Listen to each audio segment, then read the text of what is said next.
السلام عليكم. qof walba waxa uu jecel yahay inuu horumar ka gaaro wax walba uu ku howlan yahay haddii ay ahaan lahayd goob shaqo ama alhabuur uu la yimid iyadoo sidaa ay jirto haddana qof walba kuma guulaysto inuu ka mira dhaliyo yoolasha noloshiisa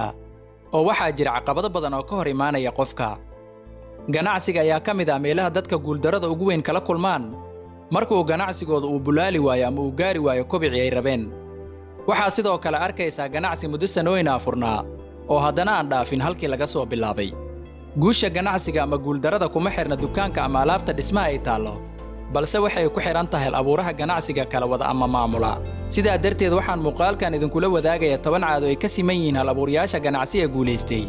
si dadka ganacsiga ku jira ama jecel inay ganacsi bilaabaan ugu faa'iidaystaan oo isugu dayaan inay caadooyinkan iska dhex raadiyaan ku soo dhawaada muuqaalkeenna maanta.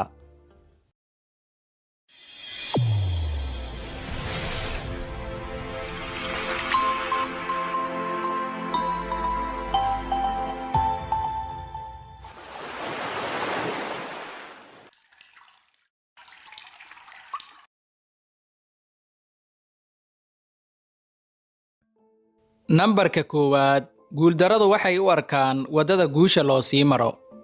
mararka qaar waxaa dhacda inuu qof ganacsi iska bilaabo isagoo aan doonaynin inuu wax khasaara la kulmo markii uu khasaaro arkana ganacsigii ayuu xiraa waa uuna joojiyaa balse hal-abuurayaasha guulaystaa sidaa ma ahan waxay aaminsan yihiin in guuldarradu ay tahay marxalad u baahan in looga gudbo dhabar adeeg iyo dadaal badan waxayna u arkaan guuldarrada ama caqabadaha inay taagan tahay albaab walbo ay ku jirto guul. nambarka labaad waxay isku xayraan koox dhiiran oo karti leh ma jiro qof keligiisa wax qaban kara hal-abuurayaasha guulaystaa waxay isku xayraan oo ay soo dhowaystaan dad howlkar ah oo u dhammaystira wax ka dhiman sidoo kalena kor u qaada sumcadda ganacsigooda dadka ay soo dhowaysanayaan uma fiiriyaan diin jinsi midab ama qolo midna balse waxay ka eegaan kartida afkaarta hufanaanta iyo sida qofka ay soo dhowaynayaan uu ganacsigiisa guul u gaarsiin karo. nambarka saddexaad waxay isbarbardhigaan halkii ay shalay joogeen iyo halka ay maanta joogaan hal-abuurada ganacsi ee guulaystay waxay dib u milicsadaan marxaladihii ay soo mareen si ay isu barbardhigaan marxaladda hadda ay joogaan dakhligii bishii hore ayay barbardhigaan dakhliga bishan qorshaha sanadkii hore ayay barbardhigaan qorshaha sanadkan isbarbardhiggaas waxaa ugu soo baxa halka ay tallaabada xigta u qaadi lahaayeen Soomaalidu waxay ku mahmaahdaa markii aad tagtadaada taqaano ayaa timaadadaada u talin kartaa. nambarka afaraad waxa ay jecel yihiin in ay jawaab helaan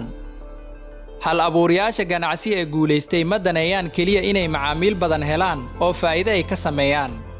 balse waxa ay daneeyaan inay macaamiisha ka helaan jawaab ku saabsan adeegga iyo badeecooyinka ay ka iibiyaan arrintaas waxay u suurogelinaysaa hal-abuurayaasha mar walba inay sii horumariyaan adeegooda haddii aadan macaamiilkaaga weydiin sida uu kuu arko waxaa imaan doona qof kale oo weydiin doona sida ay rabaan waa uuna kaa tegi doonaa. nambarka shanaad ganacsiga uma abuuraan inay ganacsadaan oo keliya hadafka koowaad ee hal-abuurayaasha guulaystaa ma ahan inay ganacsadaan oo ay lacag badan sameeyaan balse waa inay baahi daboolaan waana waxa ugu badan ay ganacsatada Soomaaliyeed ay ku qaldamaan qofka intuusan bilaabin ganacsiga waxaa muhiim ah inuu isweydiiyo horta maxay dadku u baahan yihiin marka aad aragto waxa ay dadka u baahan yihiin ee suuqa aan oolin ayaad dabooli kartaa baahi jirta sidoo kalena aad samayn kartaa lacag badan. nambarka lixaad xiriir fiican ayay samaystaan hal-abuurayaasha ganacsi ee guulaystay waxay wanaajiyaan xiriirka ganacsatada la midka iyo kuwa ka duwan waxay isku dayaan inay xiriir fiican la yeeshaan ganacsatada ay isku adeega bixiyaan ee ka jira waddamada caalamka si ay waayaragnimo iyo garab ugu helaan xiriirkaas ayayna aaminsan yihiin inuu ganacsigooda ku horumari karo. nambarka toddobaad fikradaha dadka ma xadaan ama ma koobiyeeyaan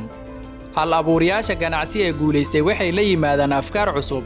waxay daboolaan baahi suuqa ka jirta waxay suurageliyaan waxa aan suuragal ahayn hal-abuurayaasha guulaystaa ma xadaan fikradaha dadka kale iyo ganacsatada kale fikradahooda waxayna u arkaan wax anshax daro ah oo dhaqaalaha dalka hoos u dhigaya Nambarka 8 hantida ay ka sameeyeen ganacsiga dib ayay ugu kobciyaan ganacsigooda. Hal abuurayaasha guuldareysta hantida ka timaada ganacsigooda waxay ku dhameeyaan inay ku nafaqeeyaan qoysaskooda.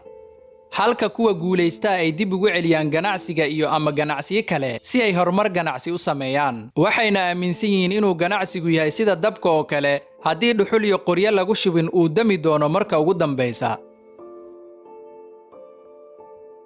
Nambarka 9 waa dad dhiirigelin badan. Hal abuurayaasha ganacsi ee guuleystay waa dad dhiirigeliya dadka kale. Shaqaalahooda ayay u mahadceliyaan oo ay dareensiyaan inay wax weyn qabteen mar walba uu ganacsiga gaaro guulo la taaban karo. Erayada mahadsanid, howl fiican baad qabatay, la'aanta waxba lama gaarin, iyo kuwa la mid ayay ku dhahaan shaqaalahooda maalin walba. Dadka talooyinka iyo hal abuurnimada ganacsi wax ka weydi waa ay u hagar baxaan. Dadka kale waxay ku dhiirigeliyaan inay bilaabaan ganacsi iyo hawlo kale oo wax ku ool ah. Nambarka 10 ee ugu dambeeya waa dad wax akhriya. Hal abuuraa walba waa akhriyo wanaagsan. Haddii uusan akhrin fikradaha dadka kale ma ogaan karo in fikirkan loogu horreeyay in kale. Hal abuuraha guuleysta xafiiskiisa lagama waayo buug ka madax bannaan shaqadiisa. Afkaarta dadka kale ayay afkaar kala baxaan. Bill Gates sanadkii waxa uu akhriyaa 50 buug, halka Warren Buffett oo mar ahaa ninka labaad ee dunida ugu taajirsan, 80% maalintii waqtigiisa ku bixiyo waa akhris.